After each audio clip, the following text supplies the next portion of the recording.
jujur pada saat itu hal yang paling juga membuat gue bertanya adalah ada waktu itu guru agama gue yang selalu mention bahwa orang yang di luar agama yang ini akan masuk neraka. Ya. You know what I mean? Ya. Sedangkan pada saat itu gue lagi dalam proses pencarian gitu, pengen tahu. Terus gue berpikir, yang A meyakini bahwa kalau yang nggak di A, lu masuk neraka. Ya. Akhirnya yang A stick dengan dia jalanin ini, Ya. dengan keyakinan bahwa dia akan masuk surga. Tapi kehidupannya dia kacau balau. Ya. Nah yang ini, walaupun dia sudah dapat stigma bahwa lo tidak akan masuk surga, tapi dia menjalani kehidupan dengan baik dan benar. Ya. Dia berbuat sesuatu demi kebaikan orang lain, ya dia jalanin hidup dengan baik. Masa Tuhan terus bilang enggak, lo masuk.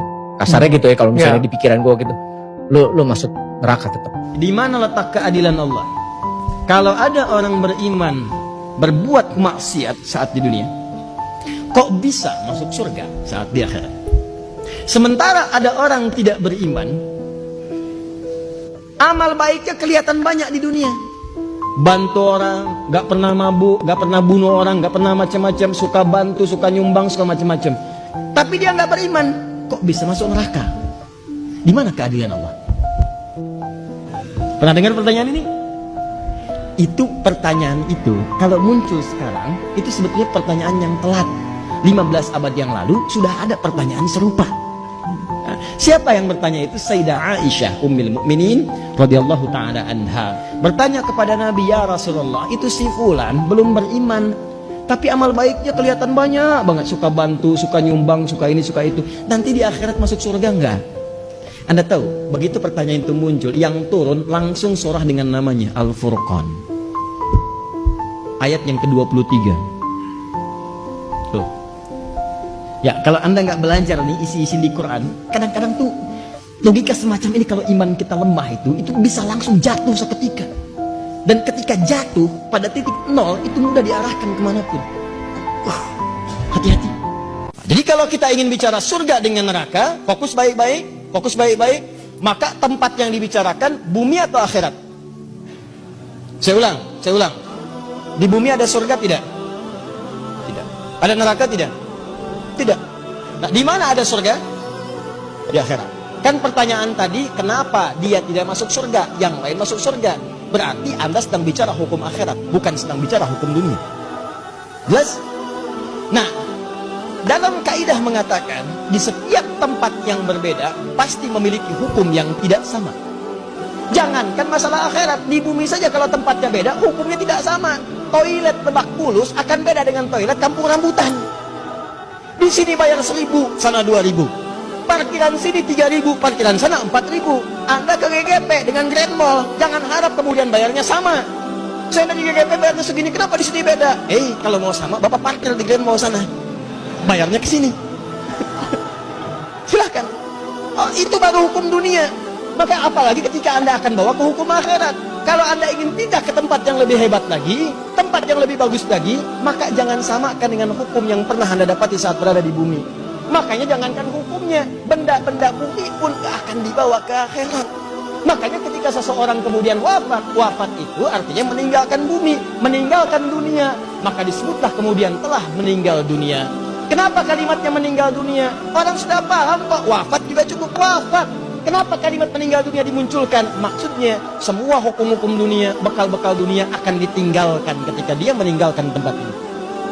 Yuk, antum yang kumpulkan uang yang banyak, antum kumpulkan handphone yang banyak, yang paling canggih, kumpulkan mobil yang paling hebat, luaskan rumah antum, silahkan.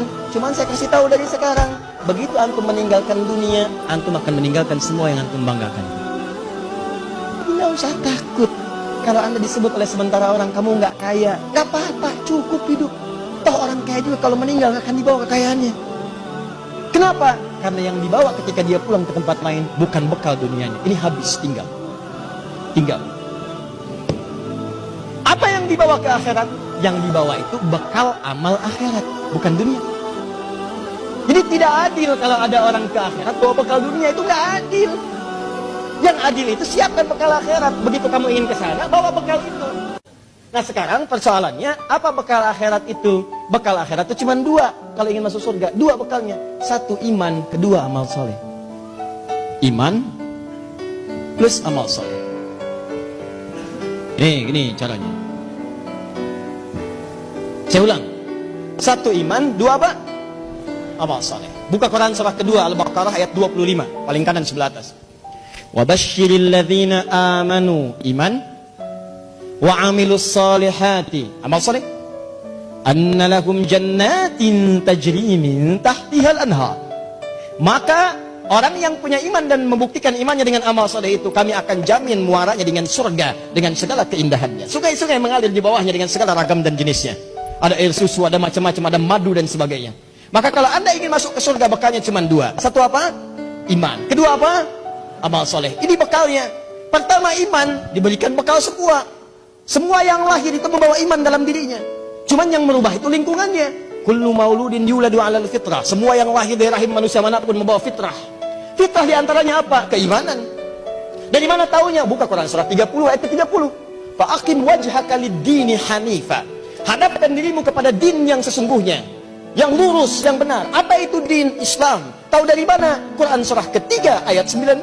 Inna dina indallahil Islam. Teruskan ayat yang tadi. Fa'aqim wajhaka lid-dini hanifa. Din Islam. Fitratallahi allati fataran nasa 'alaiha. Itulah fitrah yang Allah berikan pada setiap manusia. Dia orang itu semua lahir ada fitrah. Fitrahnya itu beriman. Cuman sayang kata Nabi, kullu mauludin yuladu 'alal fitrah fa abawahu yuhawwidani aw yunassirani aw yumajjisani. Maka lingkungan abawa itu bukan cuma orang tua. Kadang orang tuanya muslim, disekolahkan di tempat yang bukan islami, terbawa, pindah keyakinan, iman hilang. Itu jadi masalah. Gaul di tempat orang yang tidak beriman, ke bawah. Ngobrol, diskusi, ke bawah. Pindah, hilang keimanan. Itu bekal iman tidak ada, tinggal amal soleh. Apa bentuknya amal soleh? Nih, banyak. Setiap kegiatan kita berpeluang jadi amal soleh kalau dilakukan dengan iman. Contoh, mau duduk? Bismillah.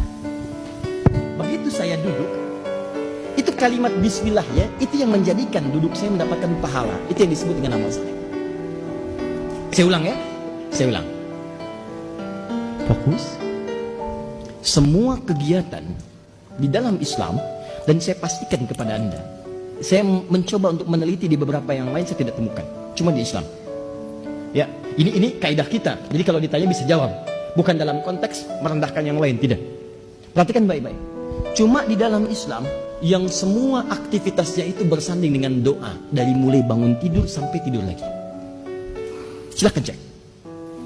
Bangun tidur kita ada doanya?